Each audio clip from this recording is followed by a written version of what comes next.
कि सुल्तान अल नियादी ने इस साल मार्च में अपने 6 महीने का मिशन शुरू किया था, तब से वो लगातार बहुत खूबसूरत वीडियो शेयर करते आ रहे हैं, जिनमें से ये एक खूबसूरत वीडियो है। दोस्तों, जब आप लोग इस वीडियो को करीब से देखेंगे तब आपको ये महसूस होगा कि पूरी दुनिया में अंधेरा ही अंधेरा है, लेकिन सिर्फ 2 जगहों पर उजाला दिखाई दे रहा है, मानो कि जहां पर नूर ही नूर हो। पूरी दुनिया में नूर सिर्फ काबा शरीफ और हमारे हुजूर नबी करीम सल्लल्लाहु ताला अलैहि वसल्लम के शहर मदीना में है, और इस चीज़ को बिल्कुल झुटलाया नहीं जा सकता। अगर आपका ईमान ताज़ा हुआ हो तो आप लोग इस वीडियो को दिल से प्यारे आका हुजूर पाक सल्लल्लाहु ताला अलैहि वसल्लम की मोहब्बत पर इसे लाइक करके जितने भी मुसलमान हैं उन सबको ये वीडियो ज़रूर शेयर करें। प्यारे दोस्तों, आज से लगभग 50 साल पहले अमेरिका इकलौता एक ऐसा देश बना था जो इंसान को चांद के ऊपर भेजने पर कामयाब हुआ था। इससे पहले बहुत से ऐसे देशों ने ये कोशिश की थी, बहुत सी ऐसी कंट्रीज थी जिन्होंने ये कोशिश की, लेकिन उनको कामयाबी नहीं मिल सकी। लेकिन 20 जुलाई 1969 के दिन अमेरिका ने यह कारनामा कर दिखाया था। जैसा कि बच्चे बच्चे को पता है कि चांद पर पहुंचने वाला दुनिया का पहला इंसान अमेरिका का नील आर्मस्ट्रॉन्ग था। चांद पर पहुंचने के बाद नील आर्मस्ट्रॉन्ग ने वहां पर कई तरह की रिसर्च की, कई तरह की जांच पड़ताल की, और उन्होंने अपने सारे एक्सपीरियंस अपने डायरी में लिख लिए। यानी उन्होंने वहां जो कुछ देखा, जो कुछ महसूस किया, जो कुछ सुना, वो सब कुछ अपनी डायरी में नोट कर लिया। प्यारे दोस्तों, नील आर्मस्ट्रॉन्ग लगभग 21 घंटे 36 मिनट चांद पर रहे। अब एक कहानी उनके नाम के साथ बहुत ही ज्यादा फैलाई जाती है, यानी नील आर्मस्ट्रॉन्ग के नाम से ये बातें फैलाई जाती है कि वो ये है कि जब वो चांद पर उतरे और वहां पर उन्हें एक ही आवाज बार बार सुनाई दे रही थी, उन्होंने इस आवाज को महसूस कर लिया था। उसके बाद कई दिनों का सफर करने के बाद नील आर्मस्ट्रॉन्ग और उनकी टीम वापस अपनी जमीन पर पहुंचे, और फिर यहाँ आने के बाद उन्होंने कई तरह की बातों का खुलासा किया। उसके बाद नील आर्मस्ट्रॉन्ग का एक बार मिस्र यानी इजिप्ट में जाना हुआ। जब नील आर्मस्ट्रॉन्ग इजिप्ट गए तो उन्होंने वहां अजान की आवाज सुनी, और ये आवाज सुनकर नील आर्मस्ट्रॉन्ग को कुछ महसूस होने लगा, और वो सोचने लगे ये तो वही आवाज है, वही चीज है जो मुझे चांद पर बार बार महसूस हो रही थी, बार बार सुनाई दे रही थी।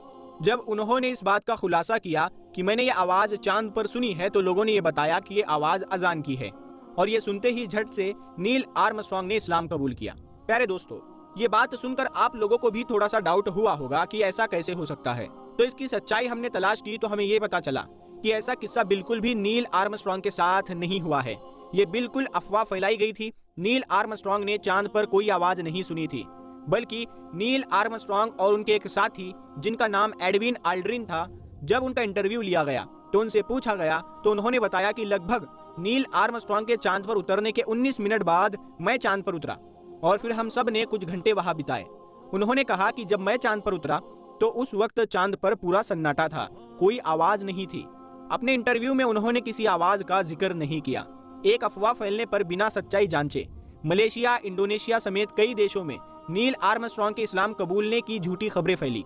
अफवाहें फैलने पर आर्मस्ट्रॉन्ग ने Asian research centre international Christian fellowship के डायरेक्टर को खत लिखकर सफाई दी थी, जिसमें उन्होंने साफ तौर पर लिखा था कि इस्लाम को कबूल करने और चांद पर आवाज सुनाई देने की बात झूठी है। प्यारे दोस्तों, अगर अजान की बात आई ही है तो अजान के बारे में कुछ इंटरेस्टिंग बातें जान लेते हैं। प्यारे दोस्तों, अल्लाह ने अजान का कुछ इस तरह से इंतजाम किया है कि पूरी दुनिया में 24 घंटे अजान की आवाज गूंजती रहती है। जैसे कहीं फजर की अजान हो रही हो तो कहीं पर जोहर की अजान हो रही होती है, तो कहीं असर की, तो कहीं मगरिब की, और कहीं ईशा की अजान हो रही होती है। अगर आज आप इस पूरी दुनिया का जायजा ले तो आपको ये मालूम होगा और हैरानी भी होगी कि इस दुनिया में कहीं पर दिन निकल रहा है तो कहीं पर रात हो रही है।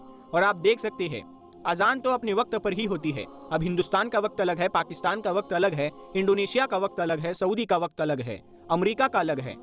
जितने भी देश है वहाँ पर वक्त वक्त पर अजान होती है। वो वक्त अजान का तय है, उसी वक्त पर अजान होती है। तो ये बात है कि ऐसा कोई वक्त नहीं, ऐसा कोई घंटा नहीं, ऐसा कोई मिनट नहीं जहाँ पर अजान की आवाज ना होती हो। हर वक्त अजान इस दुनिया में होती रहती है। जब इंडोनेशिया के मौजिन फजर की अजान को देंगे तो अफ्रीका के मौजिन ईशा के लिए अजान दे रहे होंगे। तो दुनिया में एक भी ऐसा वक्त खाली नहीं जाता, एक भी ऐसा घंटा खाली नहीं जाता जिसमें अजान ना दी जाती हो। यह अल्लाह का करिश्मा ही है। दोस्तों, जिसे आज हम चांद कहते हैं, जो हमसे 3,85,000 किलोमीटर दूर है, इस्लामी तालीमात के हिसाब से आज से 1400 साल पहले अल्लाह के आखिरी नबी हजरत मोहम्मद मुस्तफ़ा सल्लल्लाहु ताला अलैहि वसल्लम ने उस चांद के 2 टुकड़े किए थे। मगर सवाल ये है कि क्या आज की साइंस जो चांद तक पहुंच चुकी है और बहुत सारे एस्ट्रोनॉट चांद पर कदम भी रख चुके हैं। क्या उन्हें चांद के टुकड़े होने का कोई सबूत मिला है या नहीं? इससे पहले हमें यह जानना होगा कि चांद के टुकड़े होने का वाकया आखिर कैसे हुआ था, कैसे पेश हुआ था। आज के ज़माने के साइंटिस्ट रिसर्च करके जहां फैक्ट के जरिए इस्लाम की सच्चाई को साबित कर रहे हैं, वही चांद के टुकड़े होने का ये मौजज़ा भी 1400 साल बाद आज साइंटिफिक रिसर्च के जरिए साफ हो चुका है। दरअसल साल 1680 में एक मैथमेटिशियन और आसमान की जानकारी रखने वाले डोमेनसियो कसीनी ने चांद के बारे में बहुत डिटेल से पढ़ा और चांद की एक तस्वीर बनाई। उसने इस तस्वीर में चांद के बीच एक लकीर बनाई थी, लेकिन वो खुद इस लाइन की हकीकत से अनजान था। दरअसल ये चांद के टुकड़े होने के मौजज़े का वो सबूत था जो पहली बार किसी गैर मुस्लिम साइंटिस्ट ने दुनिया के सामने पेश किया था। इसके 200 सालों बाद नासा ने चांद की तस्वीर जारी की और डोमेनसियो कसीनी की तस्वीर और नई तस्वीर को मिलाकर देखा गया तो दोनों में ये लकीर एक जैसी पाई गई। चुनांचे साइंटिस्ट और ज्यादा रिसर्च में लग गए कि ये चांद पर लकीर किस चीज की है। जैसा कि अल्लाह रब्बुल इज्जत ने फरमाया है कि पता करो मेरी बनाई हुई चीजों में, इसमें निशानियां हैं अकल वालों के लिए। लिहाजा ऐसा ही हुआ और जानकारी मिलती गई।